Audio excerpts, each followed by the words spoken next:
Hello. Is there anybody in there? Just nod if you can hear me. This is Vaguely Scientific.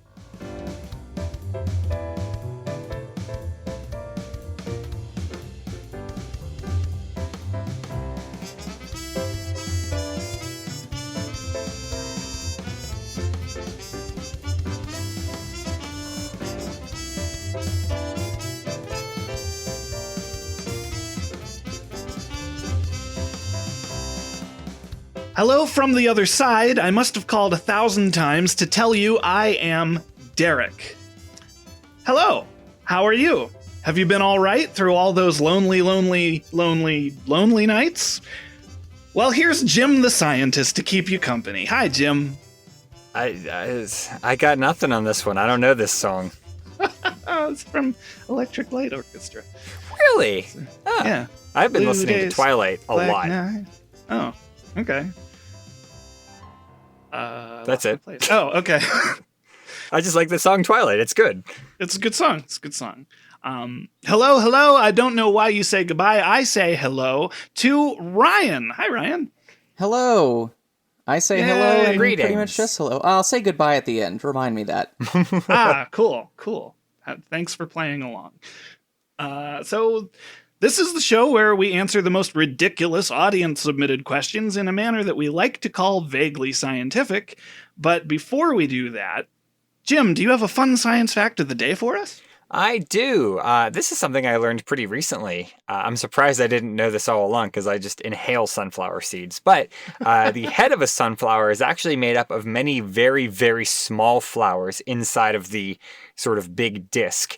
And if you look closely, you can see the individual flowers. And each one of those teeny tiny flowers makes a sunflower seed. So that's why you can get tons of seeds from one quote unquote flower, because it's actually just a bunch of small ones. It's like a cluster flower or something.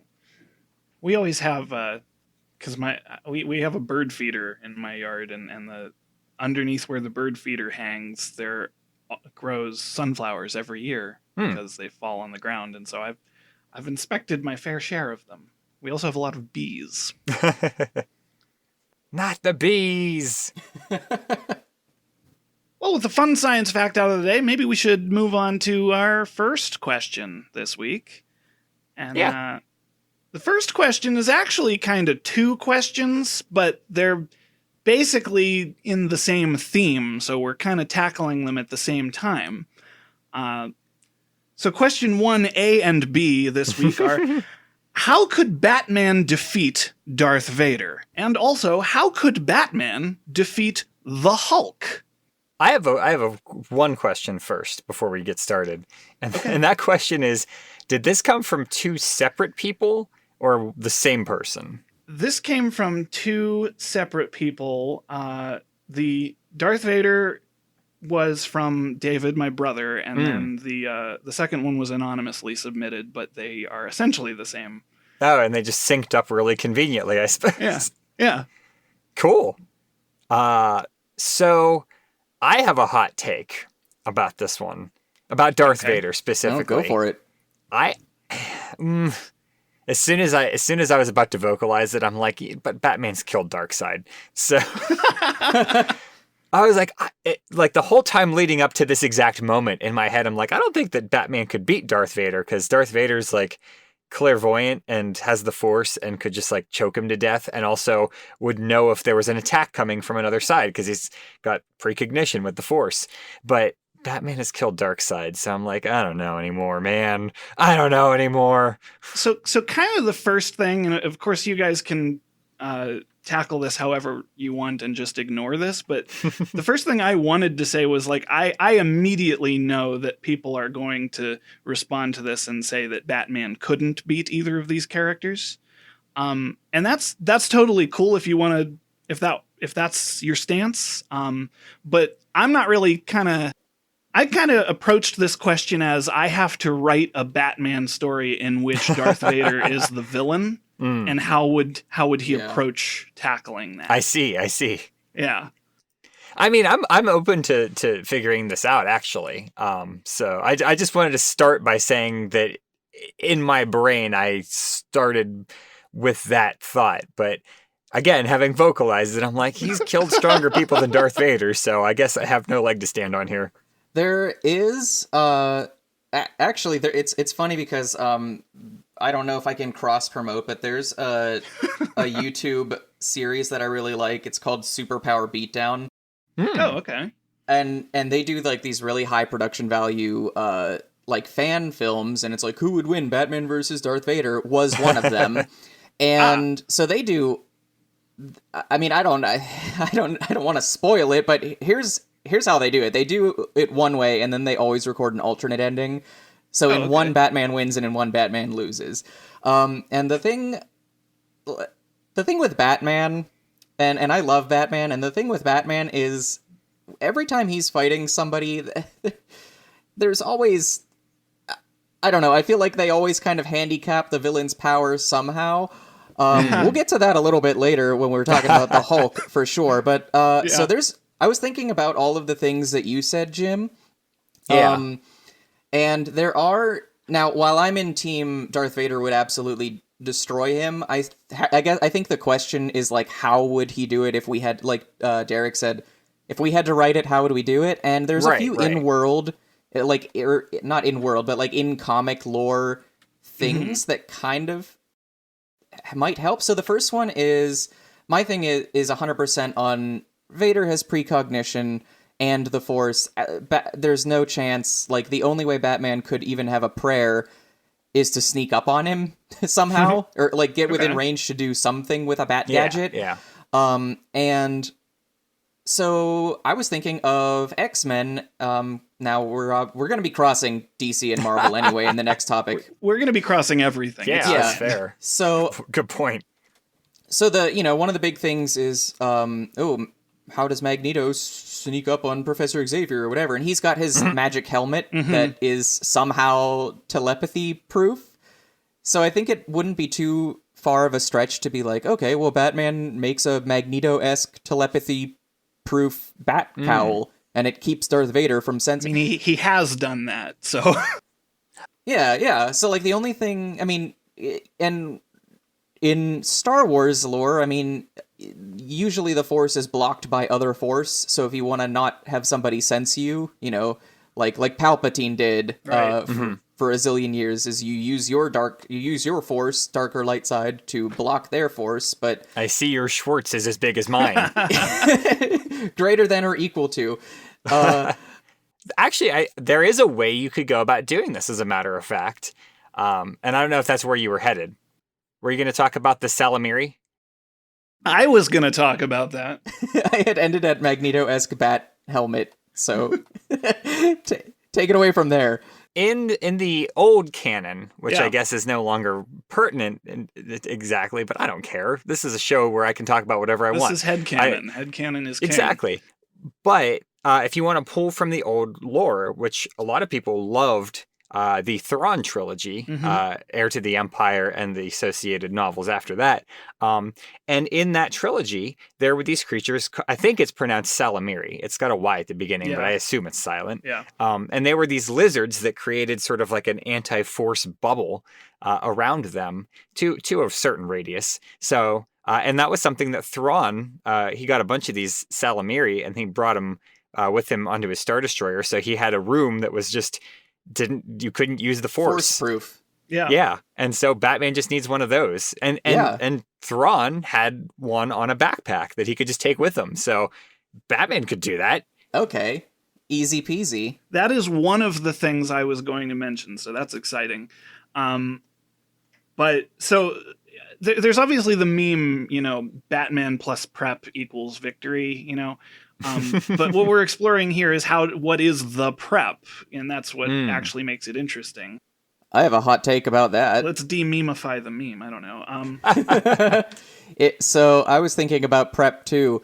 So we're gonna ruffle some feathers here, probably, but let's open the door to midichlorians. What? Okay. So I mean, they're canon. They are canon, and, I'll hold my nose and make this argument, but I'm assuming that... I have to assume that Batman does some kind of detective skills, and learns about midichlorians somehow and probably takes some Jedi blood or something like that and comes up with like anti-chlorians in his lab or Batchlorians. Batchlorians, So I like it. he made, which actually it's funny because I was thinking like maybe he finds some way to like nullify midichlorians, but it actually might be funnier if he gets Batchlorians that just give him the Force. He just takes a like test tube full of midichlorians and swigs them. It's a temporary Jedi bat serum. Yeah. No, it would be something like that. I mean, oh well, if this is Adam West's Batman, then of course he's gonna win. Oh yeah, he'd just cut to a screen that says "pow," and then Darth Vader would be in jail. Yeah. Yeah. And then it would say, "Go see Star Wars in theaters." Right. In 10 years. In 10 years. 10 years. Yeah. So the other thing I was thinking of was if you just throw something too big at Darth Vader for him to like what if you take a whole asteroid and just drop it on Darth Vader? Like he can't stop a 6-mile wide asteroid, right? Mm-hmm. Well, yeah, maybe. I mean, Darth. Let's just say he can stop because I mean in which one was it? Force Unleashed? Which I don't know if it's canon in any way, but you stop a Star Destroyer, which has to be asteroid-sized. Yeah, I think they're like a kilometer wide or something. Okay, yeah, I mean, let's just say, I guess, we keep going until there's an asteroid that's the straw that breaks Darth Vader's back. Just big enough to squish him. What if Batman takes control of the Death Star and just blows up the planet Darth Vader's on? I mean, that might be a tactic. Actually, you know, I mean, the rebellion attack, they put together a strike team to go against the Death Star. Batman has the Justice League. Like, why wouldn't he? Yeah. I was thinking, like, okay, so let's say somehow Batman negates the Force and he negates the precognition and eludes Darth Vader.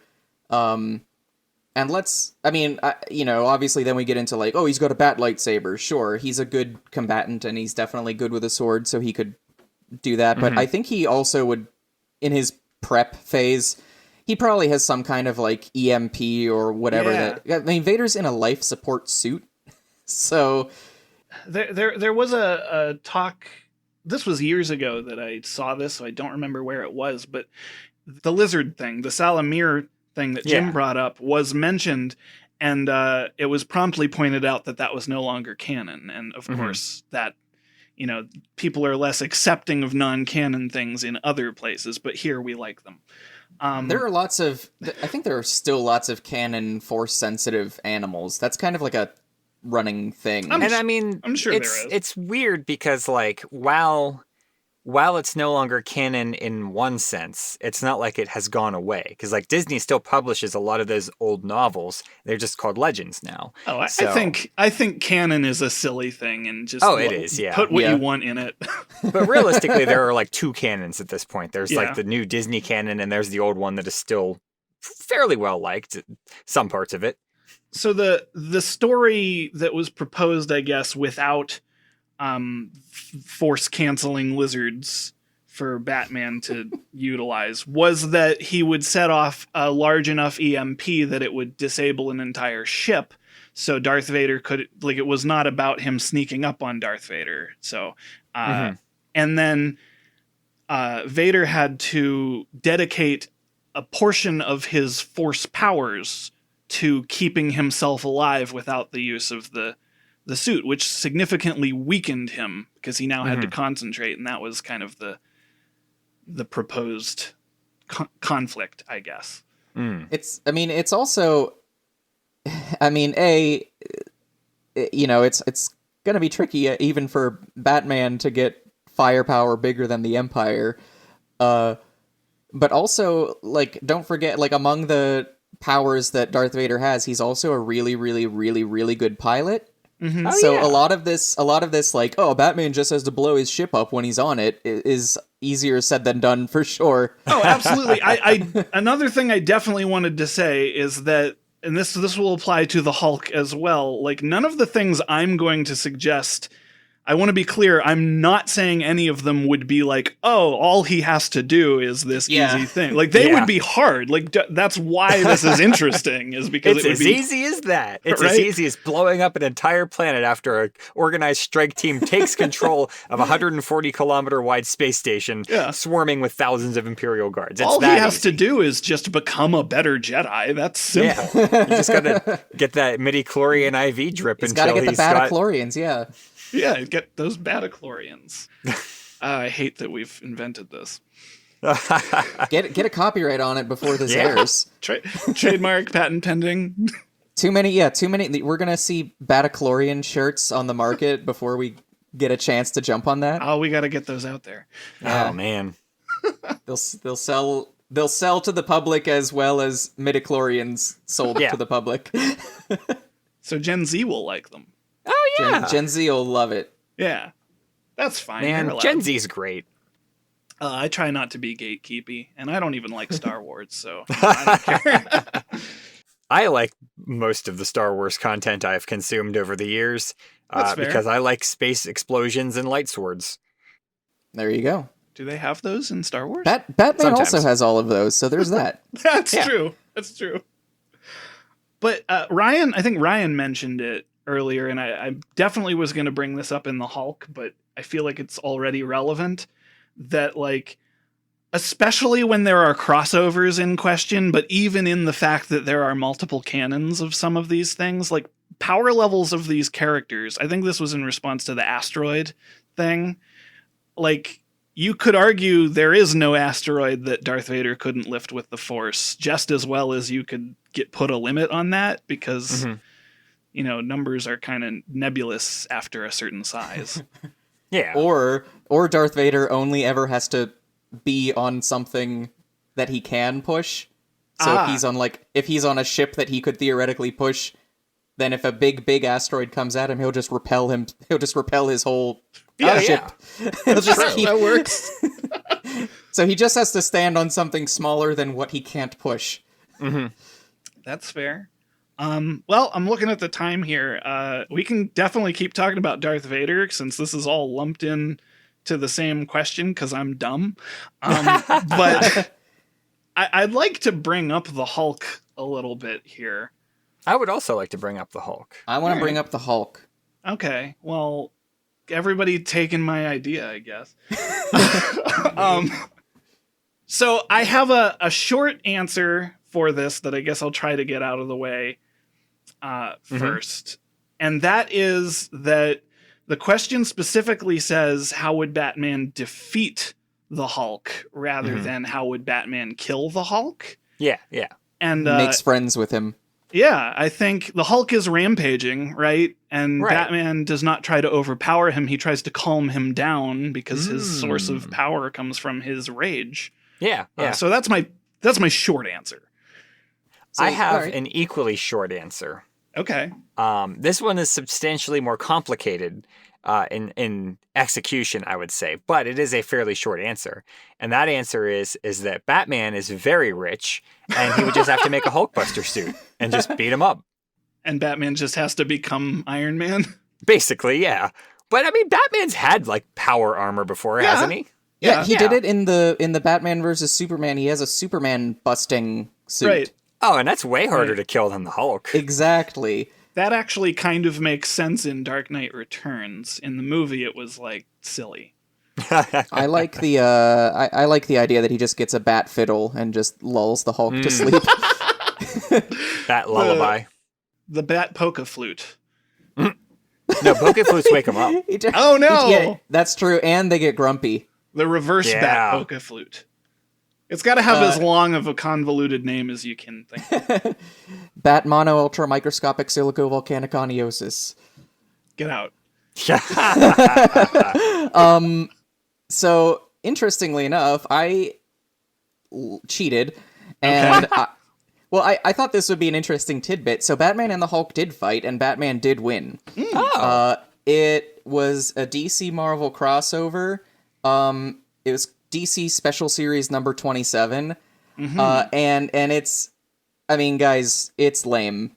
I mean, yes. So brace yourself for the. I mean, this is on Adam this is like Adam West Oh, style jeez. because it has to do with colored smoke. Oh, yeah. But so I guess the way it goes is the Hulk grabs Batman, and then Batman really quickly like drops a sleep like a sleep grenade, like a smoke grenade thing that he used to use in the Adam West thing all the time, and obviously puts on like an oxygen mask or something. And then the Hulk's response is like, haha, silly Batman, the Hulk can hold his breath for a really, really long time. And Batman knows that the Hulk can hold his breath for a really long time, I guess. And so he just kicks him in the solar plexus and like knocks the wind out of him, and then he breathes in the gas and falls asleep, and Bob's your uncle. Well, there you go. Which I think is not very fun. That's kind of an anticlimactic solution. Especially since like the Hulk, the Hulk has like bulletproof skin, and you're telling me that he can get kicked and be like, ooh. Yeah, right. I mean that'd be pretty that's like the remember in Mighty Morphin Power Rangers when Lord Zed became the putty, and then all you had to do is kick them in the chest where it had a Z. With the Z, yeah. And they just exploded. They downgraded the putties. They downgraded them severely, and that is basically what they had the old Hulk. There was a thing in the Luke Cage, the Netflix Luke Cage series, where he gets because his thing is he has bulletproof skin and super strength, I guess, also. But he gets shot with a armor-piercing round, and then his skin heals up, and they can't remove it because no surgical weapon or no surgical tools can pierce his skin. So that presents an interesting possibility that you possibly could still wind the Hulk by kicking him, but I don't know. I think the answer is Batman just sneaks up on Bruce Banner and just knocks him out. Just tranquilizes him. So another thing I wanted to bring up, and this is also, different levels of the Hulk, different eras of Hulk comics. Yeah. His powers work very differently, and he has significantly different maximum limits. But in a fairly recent incarnation, which is one that I've been actually reading, it's been a while since I read any Hulk comics, but it's called The Immortal Hulk. And there's this... So I kind of have two answers that come from this. In this incarnation of the Hulk, he only transforms at night and only if Bruce Banner has been killed. So he comes back to life as the Hulk. So the first stupid answer for this is Batman would just keep Bruce Banner alive. But seems a safe bet. He just provides medical care for 70 here's a room. years. Here's a room, Bruce. You can live here. I'll bring food. It's, but they're both named Bruce. That's interesting. Oh yeah. That's how Batman beats Superman. Oh, he says Bruce, and he's like, "What did you say?" Yeah. So he'll say, Batman will be like, "Make sure you don't punch Bruce." And then the Hulk will be like, "I am also Bruce." And Why then did they'll you be say friends. that name? Why did you say that name? So another thing that happens, it's revealed that all the other Hulks, like Red Hulk and Abomination and the Absorbing Man, these are all characters in the Hulk Rogues gallery. It is revealed that they all basically got sick with radiation poisoning from Bruce Banner, and that's sort of where all of the power comes from.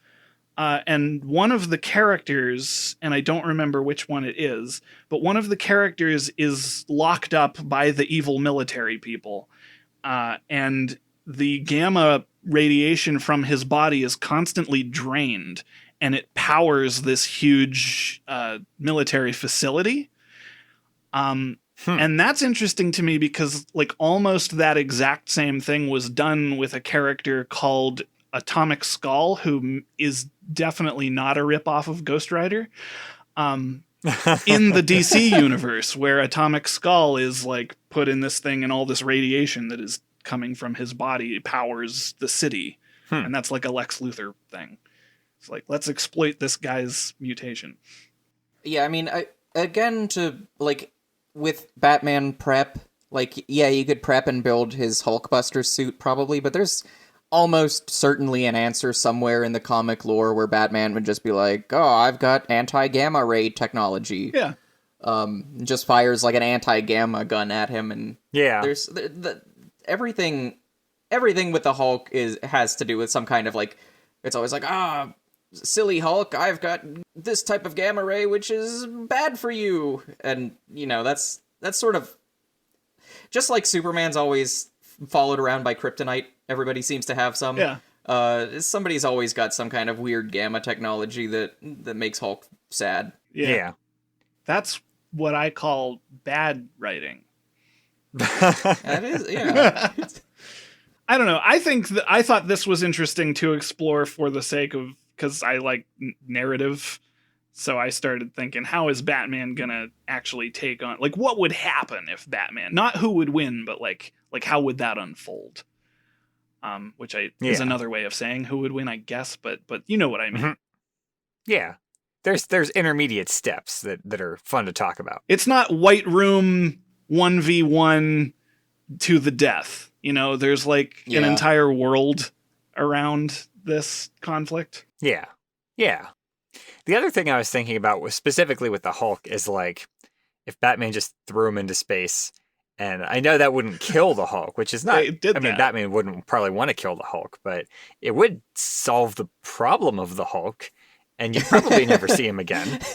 How do you solve a problem like the Hulk? Yeah, that's Planet. Chuck him into space. Planet Hulk, though. The Avengers send Hulk into space, and then he becomes a space gladiator. Yeah, but they don't have to deal with him anymore, right? He's on some other planet. Yeah, it solves the problem. It's not the way our Batman problem. beats people. Batman just beats people by making it somebody else's problem.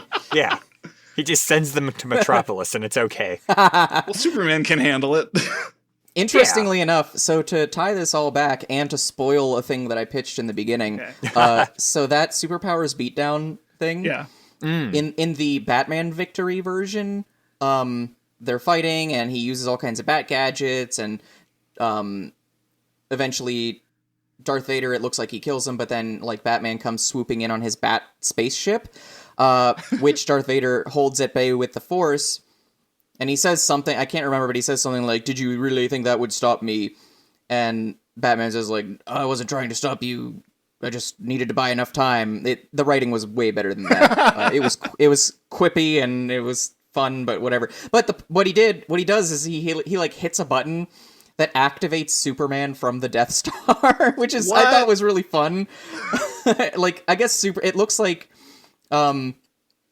what they established in that was like Superman was being held prisoner on the Death Star, and he was in like a Bacta tank surrounded by kryptonite or something, and Batman like hits a button it's like what Nick Fury did at the end of Infinity War, where he like calls Captain Marvel or whatever. Batman hits like a pager, and then Superman comes and finishes off the weakened Darth Vader. So it looks like, he just always seems to send things to Metropolis. The way Batman wins is just he is friends with Superman. Yes. I like that more than I'm supposed to. Overcomes all. Just, it's very, on brand, really. Yeah.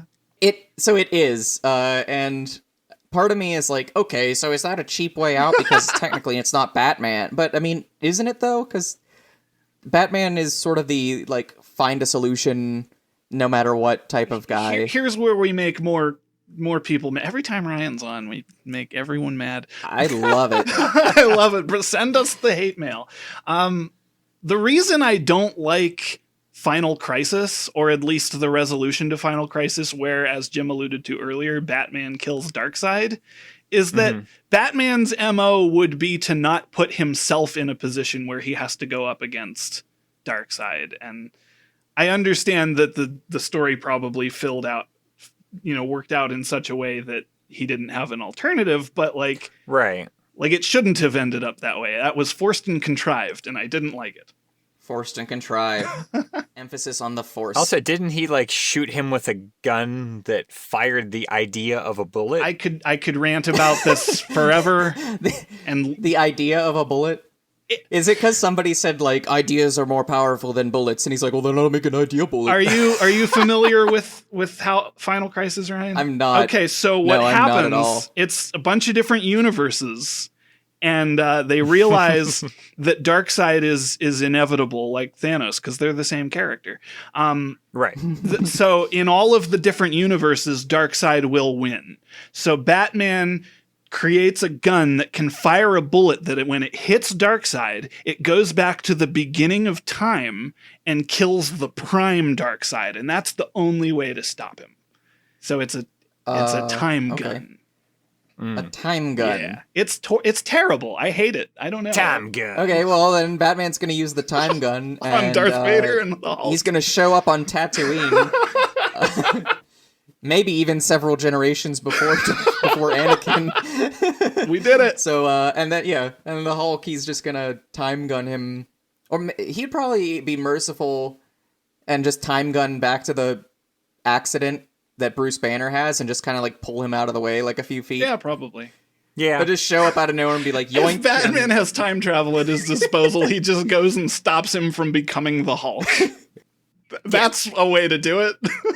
He doesn't go back and save his parents or anything. No, because he has to stay Batman. then he wouldn't be Batman and the city needs him. Yeah. I'm Batman.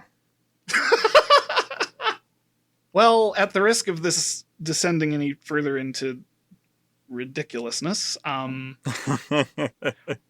we actually have a second/third question this week, Nice. which is equally, if not more, nerdy than these ones. Could Ninja Turtles happen? If so, how? If not, why not? And how do we change that? Throw you a curveball there. Okay. There's a lot of... So, let's say they could happen. Let's just end the question there. Let's just say they can. Let's say they can. Yes. The answer is yes. Thank you for joining us. Well, but yeah, so like one of the things to me, now obvious major disclaimer is I have no in-depth knowledge of the study of ninjutsu. Okay. I am not, but I just really quickly looked up like, okay, well, what is it really, historically, what do you need to be a ninja? And so, it's a study that came out of feudal Japan where, like, obviously stealth and things like that were super important. You got to do some, like, stealthy assassinations or, like, stay alive, stay undetected. Yeah. Mm-hmm. Which, like, a turtle, really, really bad at that.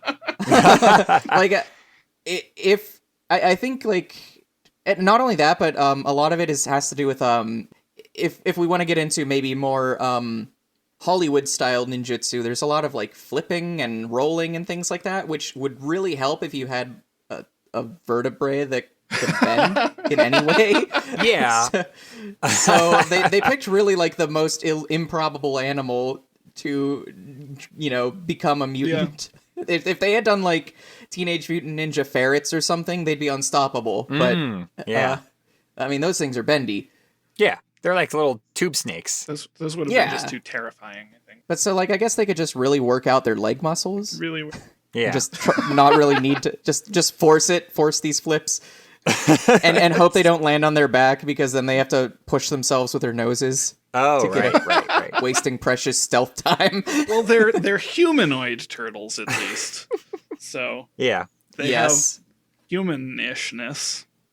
So actually, on that note, I was thinking what you could do is you could actually genetically modify a human to have turtle-like characteristics. Now, this is going to be very complicated because, I mean, it goes without saying that there are not a whole lot of, like, body crossovers between humans and turtles. Like, we don't have a shell, our skin's not scaly, we're hairy. Sometimes.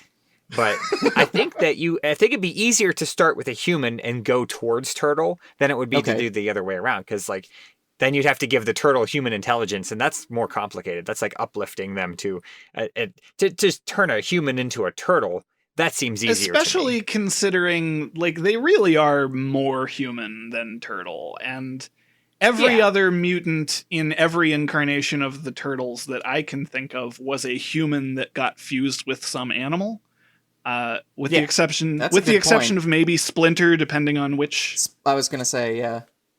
Splinter, I think, is in kind of the same scenario. He was just a rat that Well, ate it depends, something. because in the original comics he was, but then in some versions he is Hamata Yoshi, the human transformed into a rat. So it depends on which version of the Turtles you go with. Mm-hmm. Starting at human is a good idea, though, because then, like, it fixes... Rather than, like, the issue of having, like, a giant shell, you could basically have, like, hockey pads. Yeah. But, like, body part hockey pads, just, like, armored shell-like body parts that still, like, give you the turtle mobility cosplay. of, like... So turtle cosplay. Turtle Yeah. cosplay. The way that they're built, like the shells basically are just kind of like body armor. Like they're built around, at least the way the art style, like the way they're designed. Yeah, I mean, it really stretches the imagination for, like, how they can, like, do somersaults and stuff, but... Yeah.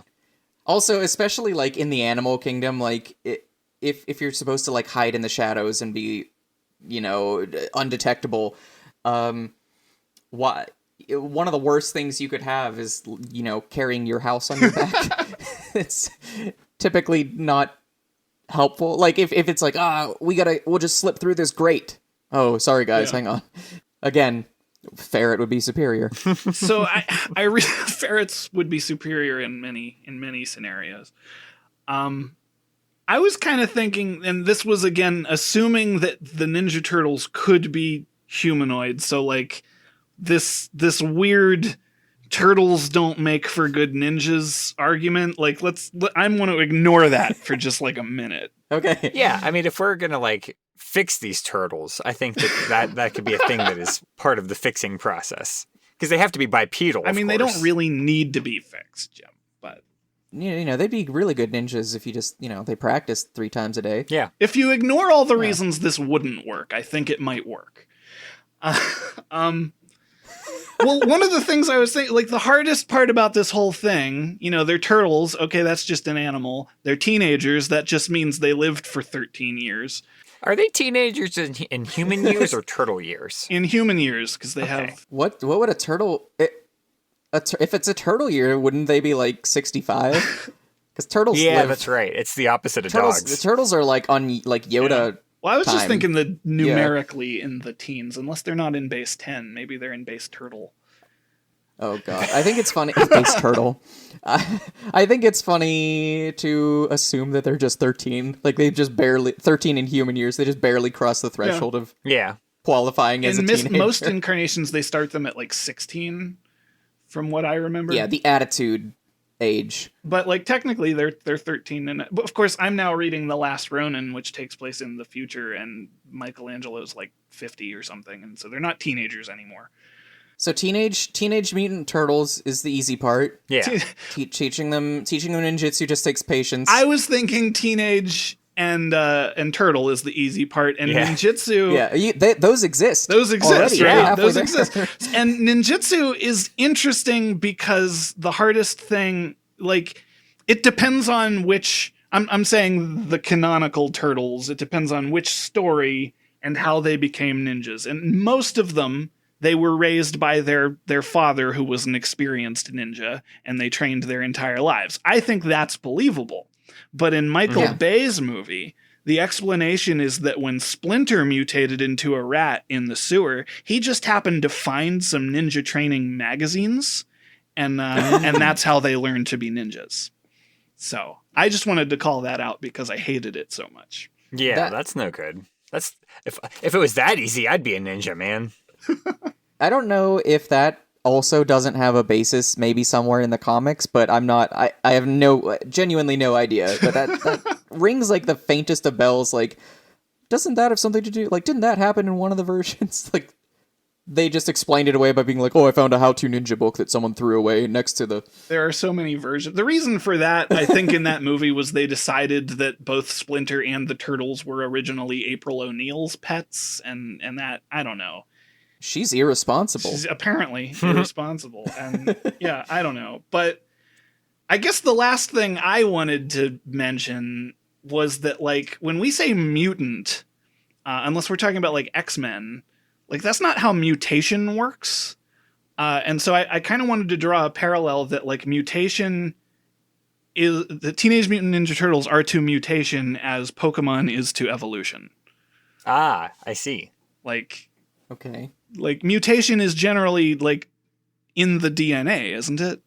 Well, you could also, if you want to make the case that at some point, whatever the turtles were, whatever the species turtle was, this is, whatever they're at currently is their most mutated version, just like the rest of us. Mutations over time and yada, yada, yada. Yeah. So we could cross 3 of the 4. Okay. It's literally, we just got to drop a magazine and Just gotta drop a magazine. we've got it, because we've got Teenage Mutant Turtles in the world already. just find a couple. Just find 4. That's fair. And, Just give them a little bit of that human brain juice. Like, uplift them a bit. Uplift I would, them, yes. I would uplift some turtles, I think. That's a good animal to uplift. Yeah. Yeah, I could think of worse, honestly. They seem pretty mellow. Yeah. Yeah, I mean, you don't want to, like, uplift something that's just too wild. Yeah, I don't know if you'd want to uplift a snapping turtle. They seem like mean. I They don't think are they'd be mean. friendly. They are mean. We grew up next to a pond, and there were regular snapping turtle encounters. They are mean. They're mean. They honestly, they would be my first choice for Ninja Turtles. I'd be like, you know what? I want a turtle that's really not gonna mess around. You want let's just a cut to the turtle with chase. attitude, right? Yeah. Let's Alpha, bring me 5 turtles with attitude. Ninja Turtles, they can really move. Ninja Turtles, they got an attitude. All right. I'd say snapping turtles are 3.5 stars out of 4 as well, because there are teenage mutant snapping turtles, and they already like to fight. Yeah. So you just gotta. They might be more like grappling style combat though. Yeah. I don't know. They're just chompy style. Teenage that's Mutant true. Snapping Turtles. That's They don't need to be ninjas. That's not gonna sell you breakfast cereal. Yeah. They're not even going to sell you Snaps. Isn't Snaps Ooh. Oh yeah. not sponsored? Is Snaps the one with the frog? That's Honey Smacks. That's Honey Smacks. Smacks, Oh, yeah. Maybe there isn't Snaps and I just made it up. I thought there was. I don't know cereal, honestly. Ask us how to make a time gun out of Batichlorians, but just don't ask us about cereal. Don't ask us about Yeah. cereal. We don't know anything about cereal. Make sure you don't submit any user cereal questions No. to this channel. 'Cause- Justin McElroy has a podcast about cereal. Go bother him. I Yeah. don't think I really want to talk for approximately an hour about cereal. I mean, it depends on what the question I is. It could be guess so. a really sweet cereal question that like we're overlooking. Like how would Batman defeat cereal? How would Batman defeat cereal? I would, Okay. he'd just buy out every cereal brand and just stop production. Oh, yeah, there you go. He does the mega capitalist. Yeah. Yeah. He shows up to the Kellogg board meeting and I bought the bank. it's like, oh, by the way, I own this building. Get out. Yeah. Okay, so Batman has defeated Cereal and Darth Vader and the Hulk. Yeah. All in. Could he do it at the same time? Could he beat Darth Vader and the Hulk while eating cereal? How Yeah. well would Darth Vader get along with the Hulk? Not well. He would be really easy to mind trick. Oh, probably. Well, Oh, good point. Hmm. Maybe really well then. Unless there's like a Bruce Banner like core inside him somehow. Depends on which version of the Hulk. Can't be Professor Hulk. Can't be Professor Hulk. I grew up with Professor Hulk. That was always my favorite kind of incarnation. Could Batman beat him? I don't know, because he's like on that level. Like Batman is essentially comparable to Tony Stark, and But the Batman's like the world's greatest detective, and Bruce Banner's just a really, really smart guy.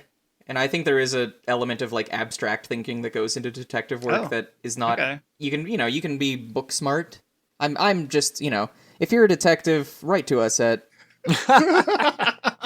and complain. And complain, right to us and complain. That's the message for the entire episode.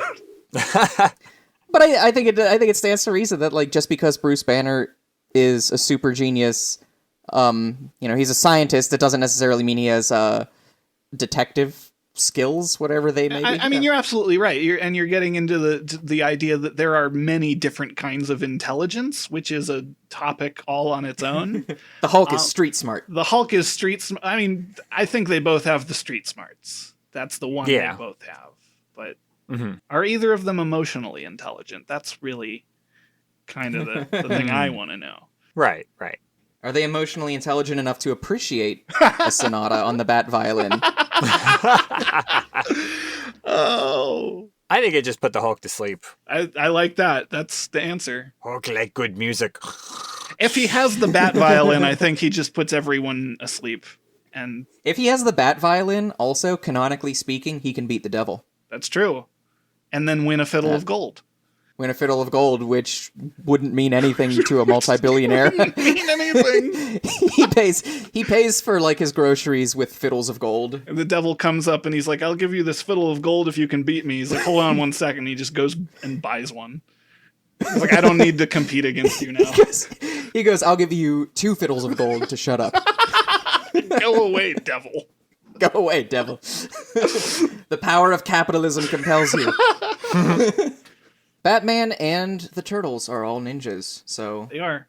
That's true. you know, that's the dream team. They could be friends. There is a comic that came out a few years back that is the first crossover between Batman and the Ninja Turtles that ever happened. And a friend of mine, when we were in high school, wrote that comic and like came up with what would it be like to have a Batman crossover with the Ninja Turtles, and it came out and it was like, I feel like they stole my idea, like is what I'm saying. That's why we gotta get Batichlorians copyrighted. Get the Batichlorians copyrighted. That's gonna be, I mean, it just rolls off the tongue too, so if we're not first, we're not gonna get it. Yeah. Well, listeners, let us know if there are any other, superheroes or fictional characters you want us to put Batman up against. And I'm thinking the Power Rangers, because those have come up a few times. And they're also sort of vaguely ninja. And they're vaguely ninja. That's another spin-off podcast. Yeah. Jim, do we have any listener mail this week? We do, and as always, if you want to send us listener mail, you can email us at feedback@vaguelyscientific.com. You can comment on our blog. You can like us on Facebook. You can tweet @vaguelysci. And I didn't pull out a specific listener mail for this episode, but I did want to thank everybody who sent in congratulatory messages about us hitting 100 episodes, because that's a big milestone, and it's cool that we did it. Yay! Woo! So if you'll all just line up outside, and we'll get to thanking each of you individually in a timely manner. Outside of which of our secret laboratories? That's up. The true fans will know. It's the Valbara one, isn't it? That's my favorite one. It's my favorite one to say, that's for sure. Well, thank you very much for all of those accolades. And if you have a question that needs to be answered in a vaguely scientific manner, you can email us at questions@vaguelyscientific.com. If you want to get our episodes the minute that they're released, you can subscribe to our podcast on Apple Podcasts, Google Play, and all the other great places that podcasts like to hang out. And subscribing and leaving feedback really helps us out, and so does telling your friends. Tell all your friends. Our vaguely musical intro was composed by Anthony Pizzelli, and don't forget to check out our merch store over at vaguelyscientific.threadless.com. There's that really cool new Horses for Feet guy that's on a shirt or a mug or whatever you want to get. I explained how Threadless works. You just put up a design and you can order it on different things. So you could get a mug or a shower curtain. I don't care. Yay. So thank you to Ryan for coming back. Thank you for having me. It's always fun. Yay. For Vaguely Scientific, I am Derek. I'm Jim. I'm Ryan. Goodbye. It might sound crazy, but it ain't no lie, baby. Bye, bye, bye. Toodaloo, everyone. You remembered to say goodbye. I did. Yeah.